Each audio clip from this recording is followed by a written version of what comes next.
The Galaxy S25 Ultra, the US edition, has resurfaced on the Geekbench online, with record-breaking performance numbers. While synthetic benchmark scores typically improve as a device develops, the newest data given by James Reif reveals significant potential for the Snapdragon 8 Elite-powered S25 Ultra, highlighting how fearsome Qualcomm's new CPU appears on paper.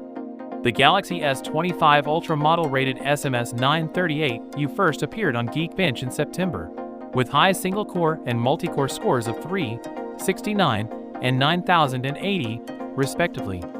However, there were some instances of poorer outcomes, as illustrated above. The current tests reveal performance ceilings of 3,148 in single-core and 10,236 in multi-core scores. These figures stand out even more when compared to current Galaxy S25 Plus benchmarks.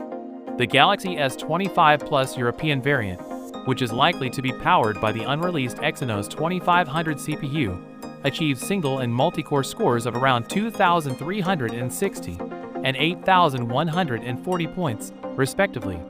While these scores look good, especially for the Snapdragon model, it's crucial to remember that they're not final. Early benchmark ratings for devices in development can be unreliable. Performance is always evolving, and lab testing do not always fully exploit prototyping devices' capabilities. For example, previous screenshots of the Galaxy S25 Ultra SMS 938U show worse performance results. Will these represent the device's final performance at launch?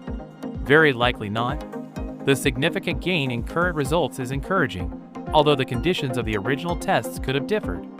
Overall, regard these early benchmarks as instructive, but refrain from drawing definitive judgments until the device is finished and Samsung's development is complete. So with that being said, let me know your thoughts in the comment below. If you are new here, please subscribe. Peace out.